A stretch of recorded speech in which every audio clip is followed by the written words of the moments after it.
Buenos días, bienvenidos a esta sesión académica. El día de hoy nos acompaña el doctor Carlos Pérez Plasencia. El doctor Pérez realizó su maestría en Medicina Biomolecular en el Instituto Politécnico Nacional. Cuenta con un doctorado en Ciencias Biomédicas. Realizó su posgrado en Genética Médica en la Universidad de Valencia, España, y su estancia postdoctoral en la Universidad de Stanford. En productividad cuenta con una patente nacional, 130 publicaciones indizadas internacionales, 10 capítulos del libro internacional, ha sido editor de 2 libros internacionales, ha sido editor en 4 revistas internacionales indizadas y cuenta con más de 3.800 citas. Distinciones: pertenece al Sistema Nacional de Investigadores Nivel 3 del CONACYT, es investigador en Ciencias Médicas F en la Secretaría de Salud, colaborador en Cancer Genome Anatomic Project en el National Institute for Health en Estados Unidos, ocupante de la Cátedra Especial Dr. Ramón Villarreal del Departamento de Atención a la Salud de la Universidad Autónoma Metropolitana, Unidad Xochimilco. En primer lugar en el Premio Nacional de Investigación Clínica FunSalud GSK, Secretaría de Salud 2013. Autor corresponsal, identificación de mutaciones en los genes BRCA1, BRCA2 en pacientes con cáncer de mama por medio de secuenciación de última generación. Premio Estatal de Ciencia y Tecnología 2014, Consejo Mexiquense de Ciencia y Tecnología. Primer lugar en el Premio Nacional de Investigación Básica FunSalud GSK, Secretaría de Salud 2015. Coautor tratamiento concomitante altamente eficiente en inhibidores de mTOR, glicolis aerobia en modelo in vivo de cáncer de mama triple negativo. Formación de recursos humanos de posgrado, ha dirigido 12 tesis de maestría y 8 de doctorados. Líneas de investigación: búsqueda de marcadores pronósticos asociados a la respuesta clínica, reguladores transcripcionales asociados al fenotipo de multiresistencia a drogas en células neoplásicas, regulación epigenética en tumores sólidos e identificación de mutaciones en genes asociados al desarrollo de cáncer en pacientes mexicanas con cáncer mamario. Doctor Pérez, bienvenido. Muchas gracias por la invitación y por la introducción y presentación.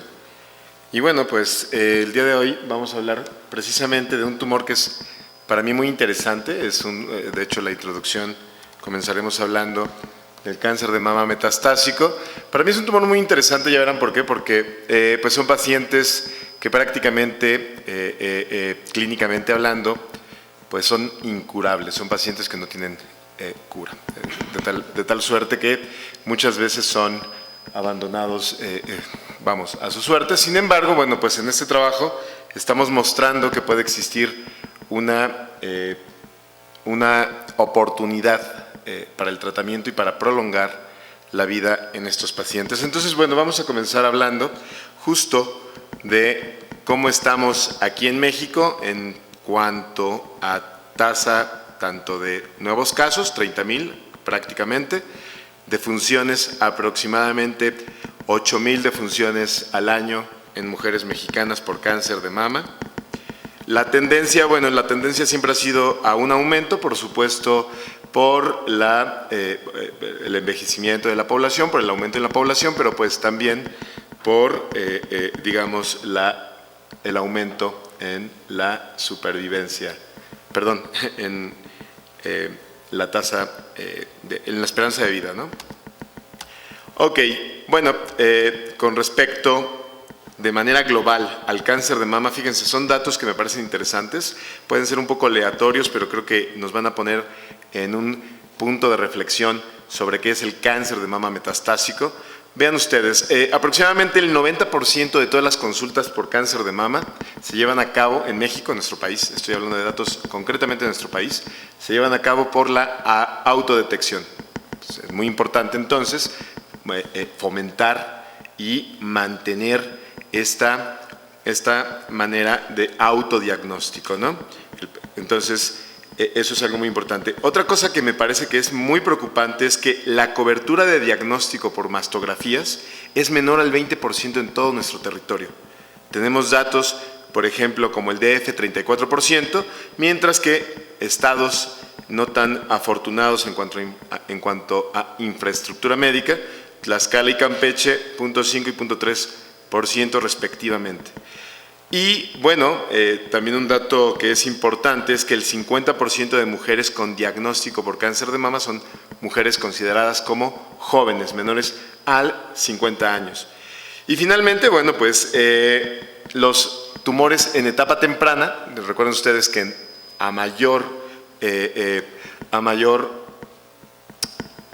etapa, es decir, a mayor gravedad de la enfermedad, la probabilidad de supervivencia va a ser mucho menor. Entonces, pacientes con etapa 1 en nuestro país solamente son el 10% al momento del diagnóstico.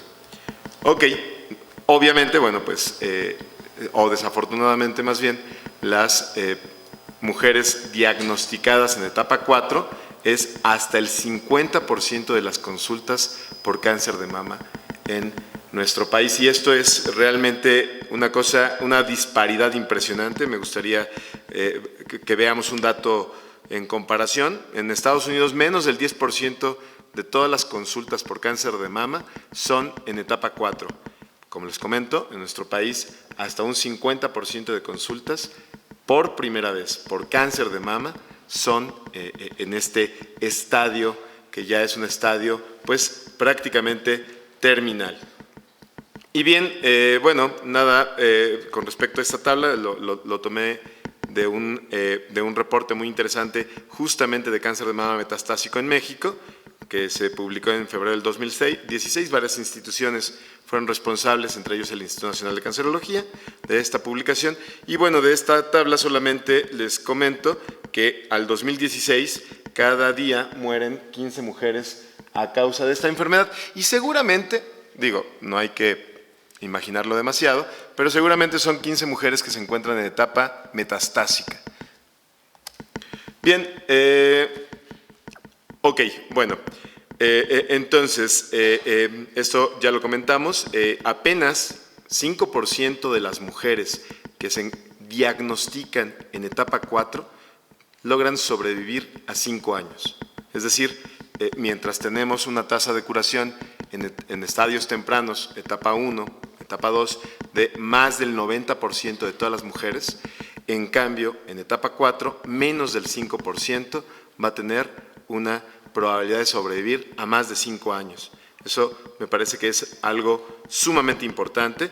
Otra cosa que también es importante y que tiene que ver con los costos de atención hospitalaria es que mientras que un paciente en etapa 1, que básicamente son pacientes que se curan por cirugía, los pacientes en etapas tardías 3 y 4 son pacientes que le cuestan al Estado, y eso es importante, son costos, por supuesto, humanos, son vidas, pero también son costos económicos que tiene que atender el sistema de salud, que van de hasta 4 veces más con respecto a los pacientes que se detectan en etapa temprana.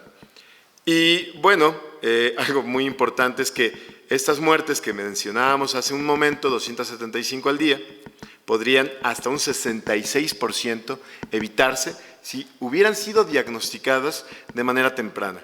Entonces, bueno, me parece que estos datos nos posicionan perfectamente bien en dónde estamos en México con respecto a las etapas más avanzadas. Algo que también es sumamente importante y desastroso con respecto a los datos es que la mayoría de los pacientes que se encuentran o que son diagnosticados en etapas 4 son pacientes que viven o que son más bien que viven en zonas socioeconómicamente hablando, digamos, marginales, ¿no? Entonces, bueno, nuevamente, las etapas más agresivas se encuentran en pacientes que tienen una detección temprana más pobre, es decir, que no existe en esos lugares la infraestructura médica o los programas de atención temprano para identificar a pacientes con enfermedades tempranas. Muy bien, entonces el problema es que, como les comentaba al principio, este tumor no es curable, así lo dicen y lo dicen los oncólogos, es un tumor cuyo tratamiento tiene que ser completamente paliativo, significa que se tienen que controlar los síntomas podríamos tratar o buscar esquemas de tratamiento que lleven a la mejoría en la calidad de la vida. Hay que tratar de controlar el crecimiento de la enfermedad y, bueno, con todo esto podríamos pensar en que estamos haciendo o podríamos impactar en la supervivencia. En realidad, en este caso, la quimioterapia y la hormonoterapia, pues en efecto produce una respuesta objetiva entre 25 a 50% de los casos, es decir, me mantienen al menos una enfermedad estable, pero la duración es muy corta, tan solo entre 6 a 12 meses de esta respuesta estable. No hay opciones de terapias blanco hasta este momento para estos pacientes, aunque, bueno, lo que quiero discutir con los resultados que les voy a mostrar en nuestra última publicación es que en efecto podríamos estar hablando de una terapia blanco que aumentara estos datos. Y bueno, ¿y qué ocurre? Bueno, pues es que justo que estos pacientes son, y lo digo así, son dejados a su suerte porque, vean ustedes, por ejemplo, en México hay tan solo para el 2016 14 clínicas de atención paliativa. Eso significa que hay una clínica por cada 8 millones de habitantes, mientras que en Estados Unidos hay 6.500 clínicas de atención paliativa, de cuidados paliativos, pues, una por cada 8.000 habitantes. Entonces vemos aquí digamos, el abismo inmenso que hay en nuestro sistema de salud con respecto concretamente a la atención de pacientes con cáncer de mama, no solamente en estadios tardíos, pues estos pacientes finalmente no llegaron a tener cáncer de mama de la noche a la mañana. Recuerden ustedes que todos los tumores sufren alteraciones tanto celulares como genéticas y epigenéticas que a lo largo de años conducen a una enfermedad tan avanzada. Entonces, son pacientes que, si se hubieran detectado a tiempo, no tendríamos estas cifras tan tristes. Y bueno, ya sabemos, esto yo creo que me lo voy a pasar rápido, ya saben todos ustedes, existen diferentes factores de riesgo asociados al desarrollo de cáncer de mama, tanto factores ambientales, factores hormonales, etcétera, etcétera. Pero un grupo de factores que sí podemos estudiar, medir y ver directamente a través de técnicas de secuenciación masiva y secuenciación de última generación son los factores genéticos. En ese sentido, bueno, pues se ha demostrado que hay un grupo de genes que tienen alta penetrancia en el desarrollo de cáncer de mama en general y de cáncer de mama y ovario, digámoslo así. Estos genes son BRCA1, BRCA2, pero también hay otro grupo de genes importantes, entre ellos P50, genes prácticamente todos que participan en mecanismos de reparación de daño a DNA. Bien, bueno, pues como les decía, PALB2, RB, BRCA, etc., ATM, ATR, los genes de la anemia de Fanconi, etcétera. Nuestro grupo desde hace ya bastante tiempo se ha dedicado a identificar mutaciones, de hecho fuimos los pioneros en la secuenciación masiva en genes BRCA1 y BRCA2 en el INCAN, en México, por supuesto, y bueno, hemos identificado de manera muy interesante que existen mutaciones que que existen mutaciones aquí encerradas en este recuadro rojo que no se han reportado, que no se habían reportado a pesar de que estos genes son tan altamente secuenciados en muchas poblaciones, en diversas poblaciones, en los judíos ashkenazi, en Estados Unidos, en Canadá, con el doctor Narod, que fue pionero también en la secuenciación de estos genes a nivel mundial. Y bueno, pues nosotros en diferentes artículos, con diferentes grupos de pacientes, todos ellos cáncer de mama sin necesidad de tener antecedentes heredofamiliares, hemos demostrado que de manera germinal o de manera constitutiva existen mutaciones que conducen al desarrollo de esta neoplasia. Y bueno, pues si quieren checarlo de manera más profunda, ahí son las publicaciones que hemos producido al respecto de este grupo de genes y de este grupo de pacientes. Y bueno, ya saben ustedes también que estos genes BRCA participan en la reparación de daño a DNA por doble cadena. Entonces, aquí tenemos un área de oportunidad muy interesante porque bueno, solo para recordar, existen diferentes agentes que producen daño a DNA, entre ellos factores ambientales, radiación UV, la propia radiación, ahora que ha estado de moda las explosiones en los reactores nucleares, bueno, pues seguramente ahí también hay un dato importante. Obviamente alteraciones químicas, la propia fisiología normal, la respiración produce especies reactivas de oxígeno, la replicación del DNA introduce cambios en la estructura del DNA y, por supuesto, prácticamente todos los agentes citotóxicos que utilizamos en la clínica oncológica producen también mutaciones en el DNA. Tanto la radioterapia, los agentes alquilantes, los antimetabolitos, por mencionar solamente algunos. Y bueno, de las 6 vías de reparación de daño a DNA, pues en la mayoría de ellas participa las proteínas PARP1 y PARP2, que son una familia de genes bastante grande, hay 18 genes en esta familia, pero cuando hay deficiencias en la reparación de daño a DNA por doble cadena, es decir, cuando hay una mutación, ya sea germinal o somática en BRCA1 y BRCA2, bueno, pues PARP es quien repara daños en esta estructura de doble cadena.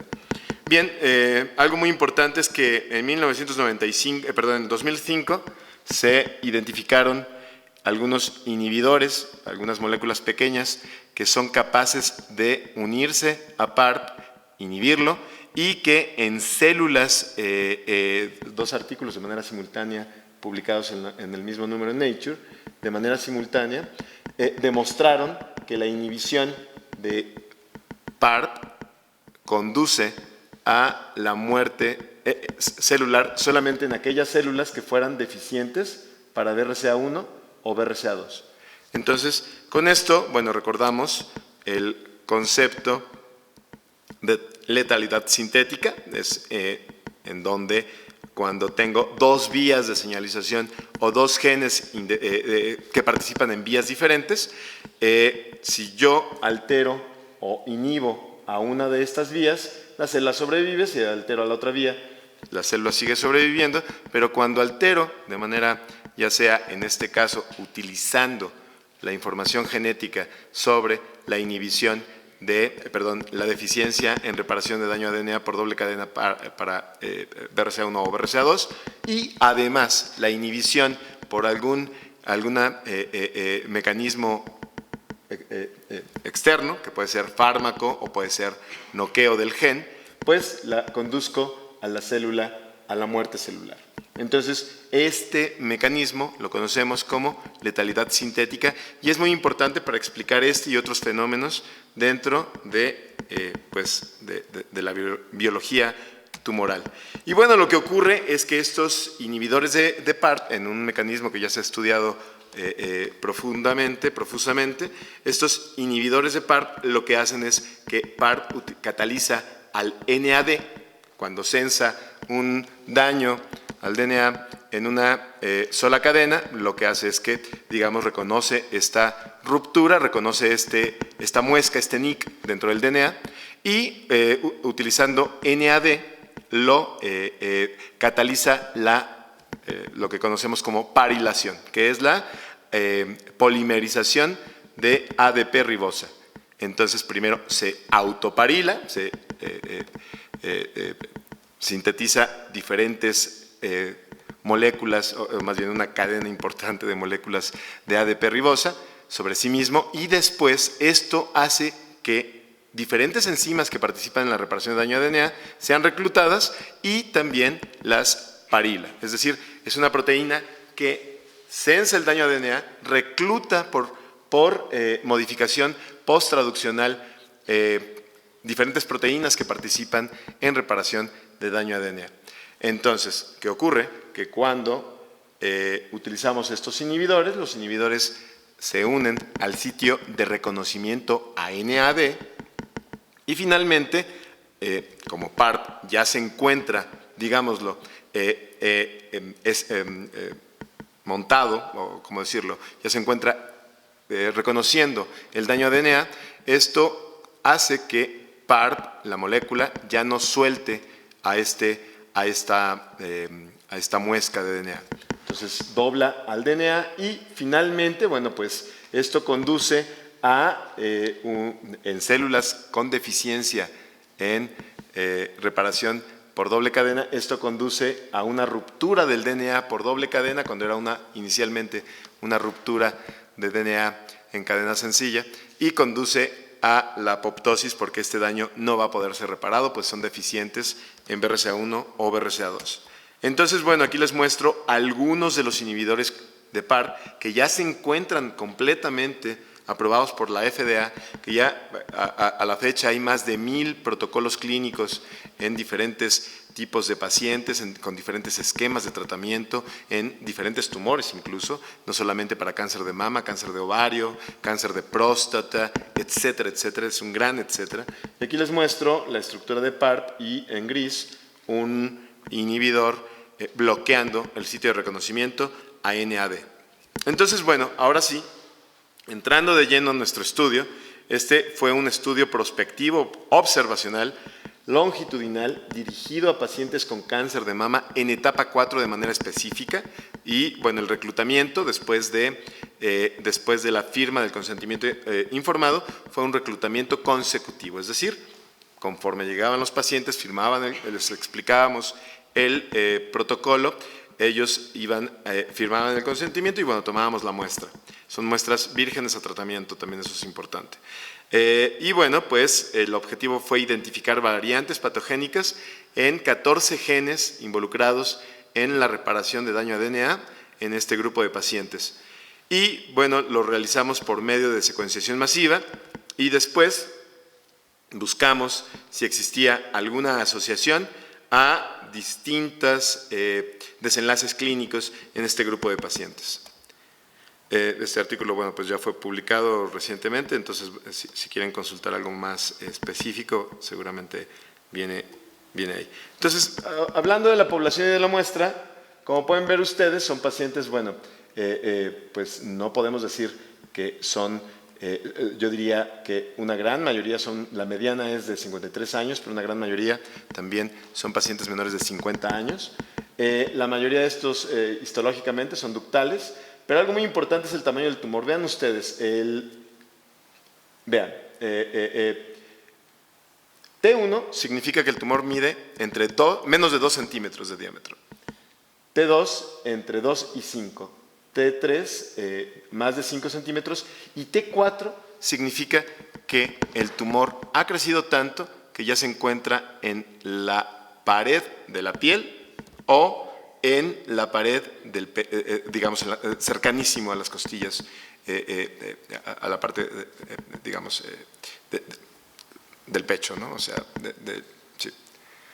Me refiero a que son tumores sumamente grandes. Y como pueden ver ustedes, la mayor parte de nuestros pacientes en este estudio tenían al diagnóstico tumores sumamente grandes. También, por supuesto, la mayoría tienen una gran cantidad de ganglios linfáticos involucrados. Y bueno, pues en cuanto al subtipo molecular, son los mismos números en general que lo que vemos en nuestra población, una alta presencia de tumores triple negativo, casi el 20%, solamente 6 reportaron tener una historia de cáncer familiar y bueno, pues la mayoría, el tipo de tratamiento fue un tratamiento, ¿cómo se llama esto? Bueno, pues antimitótico, ¿no? Es decir, se me olvidó el nombre, disculpen. Ok, bueno. Entonces lo que hicimos fue secuenciar este grupo de genes, 14 genes, aquí solamente estamos viendo las mutaciones, o más bien estamos viendo una lista de los genes que se encontraron mutados en este estudio, de manera muy sorprendente, muy interesante, por eso es la relevancia de presentar estos datos, es que ARID1A se encuentra altamente mutado, incluso con mayor número de mutaciones somáticas que BRCA1 y BRCA2. Esto, bueno, pues no se había reportado previamente. La mayor parte de las mutaciones después de BRCA1 y BRCA2 son en PALB2. Nosotros no encontramos ninguna mutación en PALB2. Entonces, bueno, pues nos parece que son datos sumamente importantes porque también hay protocolos clínicos en donde se ha demostrado que inhibidores de PARP pueden ser funcionales cuando hay mutaciones en ARID1A. Entonces, bueno, aquí demostramos o mostramos las mutaciones, cada una de estas mutaciones. Interesantemente, hay mutaciones no reportadas de manera previa en otras poblaciones, tanto para ARID1A, ATM, P53 concretamente. Y bueno, cuando tratamos de buscar alguna asociación clínica, en efecto encontramos que aquellos pacientes que tenían al menos una mutación en ARID1A, BRCA1, BRCA2 o FANC-A tenían una supervivencia, bueno, en este caso, una supervivencia libre de progresión mucho menor que aquellos pacientes que no tenían estas mutaciones. Con respecto a la supervivencia global, de igual forma, los datos fueron significativos, no tanto como en este caso, pero también fueron significativos. Esto es importante, bueno, también al hacer los análisis multivariados y univariados con distintas características clínicas, entre otras, de manera muy importante, el régimen de quimioterapia no modificó para nada estos datos, tampoco la radioterapia, si habían tenido o no radioterapia, no importa en cuanto ni a la supervivencia global ni a la supervivencia libre de progresión, pero sí, de manera importante, la presencia de al menos una de estas mutaciones, o más bien la presencia de al menos un gen mutado en estos pacientes, conducía a tener datos significativos con respecto a la supervivencia libre de progresión y a la supervivencia global. ¿Y por qué es importante esto? Bueno, pues se los comentaba. Hay diferentes estudios en pacientes que tienen, en este caso es cáncer de ovario, pero no importa, el tema es relevante porque son pacientes con deficiencia en genes de reparación de daño a DNA, y cuando estos son los pacientes que no se les dio el inhibidor, cuando a un grupo de pacientes, a estos solo se les dio placebo, cuando a un grupo de pacientes se les da algún inhibidor de PARP, su supervivencia libre de progresión y supervivencia global es mucho mejor con respecto a aquellos pacientes que no recibieron estos datos. Entonces, bueno, uno se pregunta, ¿qué pasa con nuestros pacientes en etapa 4, que además han sido llevados a una posición en la que pudieron haber sido diagnosticados a tiempo? No ocurrió, nuestro sistema de salud falló en ese tamizaje temprano y llegan con tumores metastásicos avanzados. Entonces, creo que sí podemos utilizar si tienen oportunidad de al menos mejorar en algunos meses su supervivencia global y, por supuesto, la respuesta objetiva en este tipo de tumores. Bueno, solo quiero pues agradecer a la infraestructura que se ha creado en nuestro instituto, un instituto muy bonito para trabajar. Llevo ahí trabajando 15 años, la verdad es que me siento muy feliz, muy contento. Y bueno, pues agradecer a mi grupo de trabajo, en este caso aquí viene el doctor Oliver, que viene a acompañarme, él es el experto en secuenciación, entonces cualquier tema en donde yo me pueda atorar en la parte de secuenciación, seguramente él me va a ayudar a responderlo. En la parte clínica y eso, bueno, pues estoy atento con cualquier pregunta o con cualquier comentario que surja. Muchas gracias.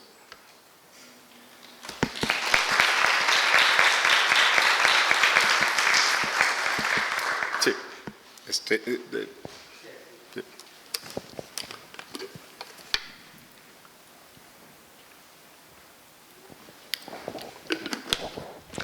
Gracias por la presentación. Gracias. Dos preguntas. La primera es con respecto al tratamiento, a los que se les dio, ¿fueron elegidos al azar o qué criterios se aplicaron?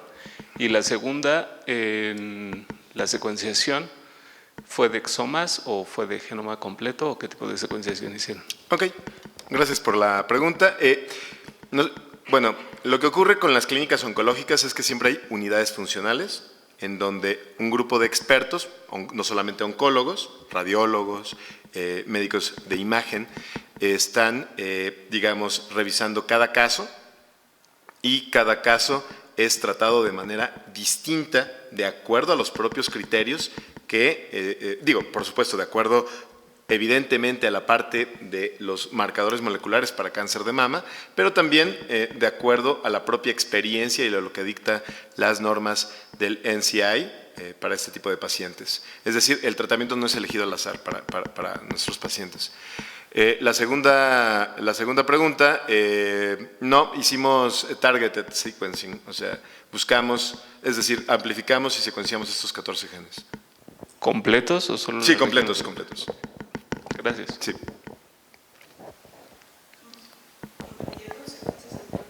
No, perdón. Regiones intrón, exón, es así, pero intrónicas no.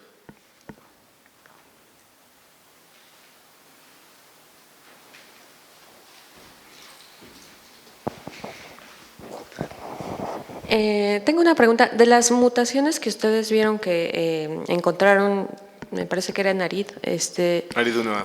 Ajá, ¿podría concluir que esas mutaciones hacen más susceptible a la población mexicana a este cáncer o son simplemente mutaciones que se dan como cualquier otras? Claro, lo que hicimos fue, este tipo de secuenciación fue para identificar mutaciones somáticas. Entonces tenemos información del tumor. La verdad es que definitivamente no tenemos el antecedente que estas mutaciones se encuentran a nivel germinal.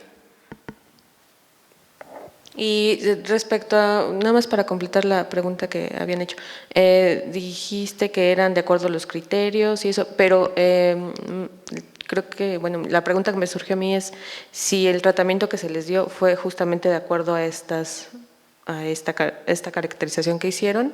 No. No, porque no existe, al menos aquí en México, un tratamiento blanco específico para pacientes con cáncer de mama en etapa 4. Digo, en la parte pública, ¿no? Seguramente. Pero me imagino que es parte como de los objetivos, ¿no? Exactamente, es como el objetivo de ese trabajo también es como pues llamar la atención que es posible utilizar inhibidores de PARP en este grupo de pacientes en nuestro país, ¿no? Gracias. Sí. Doctor Lemus. Hola, ¿qué tal? Buen día, doctor. ¿Qué tal? Bueno, usted dice que luego hay pacientes que llegan en la etapa 4. ¿Cuándo o cómo se puede diagnosticar esto antes? Para llegar a la etapa, antes de la etapa 1 o ya en la etapa 1. Bueno, pues acuérdense que los tamizajes tempranos en mujeres mayores de 35, 40 años es no solo la autodetección, que es la autoexploración, que es súper importante, ¿no? También la mastografía y ¿cómo decirlo?, el seguimiento con el ginecólogo, pues son determinantes para identificar tumores en etapas tempranas. Por ejemplo, en personas jóvenes, por ejemplo, yo puedo decir que yo tuve a los 27 años. Ok, eres un fuerte candidato a que te evaluaran para mutaciones en genes con antecedentes heredofamiliares, ¿no?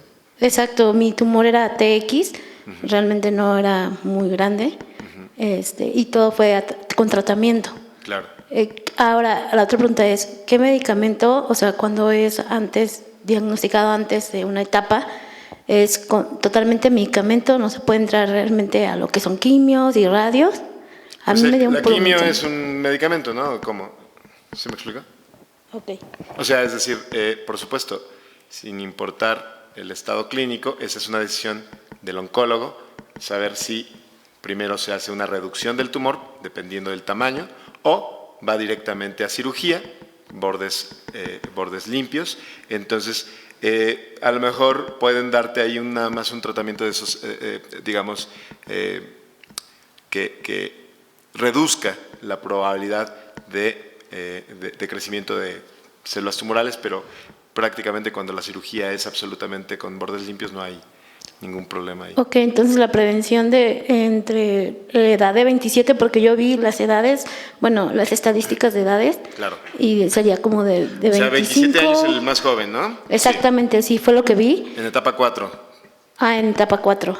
Ok, perfecto. Sí. Bueno, entonces se supone que usted dice, no, pues con la mastografía, pero en este caso de los jóvenes, de los que somos más jóvenes, sería con... Autoexploración. Claro, ¿no? Ok. Sí, y bueno, pues el ginecólogo cada año es súper importante también. Gracias, doctor. Sí. Doctor Lemus. Padrísimo. A ti y a mí nos gusta saber no solo qué pasa, sino cómo pasa. Okay. ¿Hay manera están pensando ustedes en montar un modelo, no sé, en una línea celular, en un ratón o en líneas derivadas bueno, no creo que tengan tanto tejido del tumor, para probar inhibidores de PARP ahí y un poco hacer mediciones de vía de apoptosis y ver exactamente cómo pasa? Claro, estamos justo pensando en estas mutaciones en ARID1A, llevarlas a CRISPR y en líneas celulares empezarlas a probar. Nada más estas mutaciones, es decir, porque claro, el modelo puede hacerse muy complejo, ¿no? Pero con respecto a ARID1A, ¿qué está ocurriendo? Y sobre todo, como lo vimos tan representado en la población, con tantas mutaciones, creo que sería muy importante saber que si esto podría tener un impacto ya en la parte fisiológica celular, ¿no? Claro, porque con eso, o sea, digo, hay una diferencia significativa en los Kaplan-Meier de supervivencia. Entonces, los inhibidores de PARP ya se tienen en el instituto, ya se venden en México. Entonces, quizá empujar un poco a que se usen en este tipo de pacientes, pero te van a pedir, obviamente, claro, evidencia datos funcional y parece que es, o sea, como tienes súper bien identificado el target, yo creo que no es una cosa tan compleja. O sea, sí, es una cosa deseable, pues. Claro, sí, excelente pregunta y gracias. Sí. Padrísimo. Gracias.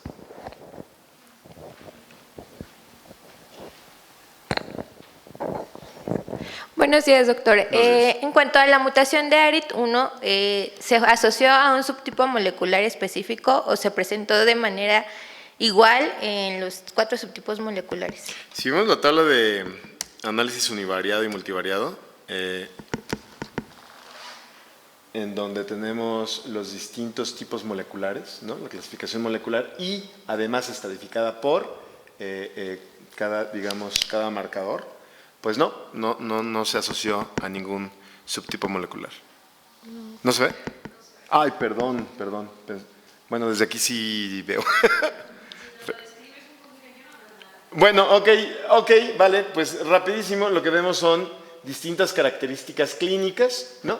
Tenemos 2 modelos, el univariado, el multivariado para supervivencia libre de progresión en la primera gran columna, para supervivencia global en la segunda columna, igual, univariado, multivariado, y tenemos la histología, ductal, lobulillar, tenemos la clasificación molecular, luminal A, luminal B, HER2 y triple negativo, y después tenemos diferentes marcadores moleculares como estrógenos, negativo positivo, progesterona, negativo contra positivo, HER2 igual, Ki67, bajo contra alto, historia familiar, o sea, positivo contra negativo, y el régimen de quimioterapia. También probamos en este modelo estadístico si el régimen de quimioterapia había impactado o no en la supervivencia del paciente.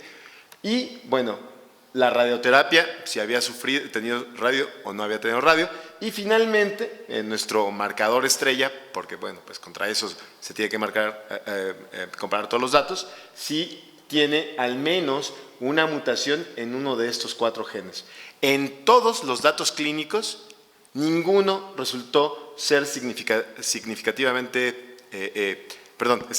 significativo, solamente en nuestro marcador, ¿no? Es, digamos, a grandes rasgos lo que estamos mostrando aquí. Y eso es muy importante y es muy relevante para los clínicos porque significa que no importa qué tratamiento le estés dando al paciente, el paciente, se va a morir y va a tener una enfermedad, una respuesta objetiva muy corta. Y bueno, pues eso es terrible, ¿no? Ok. Si no hay alguna más pregunta, Bueno, pues muchísimas gracias. Me dijeron que yo podía, parece que ya no tienen preguntas. Muchísimas gracias por sus preguntas, por su atención y ha sido para mí un gusto estar aquí con ustedes y presentarles estos datos. Espero que pues motiven a esta discusión. No solo a la discusión de la investigación molecular, que eso es X, o sea, sí es importante y todos lo sabemos, sino justo a la discusión de la prevención y el tamizaje temprano, no solamente de cáncer de mama, de todos los tumores, ¿no? Porque, insisto, cuando estos tumores, cualquiera que sea, es identificado en etapas tempranas, el paciente tiene un 95% de probabilidad de sobrevivir. Entonces, ese es un verdadero tema. Gracias.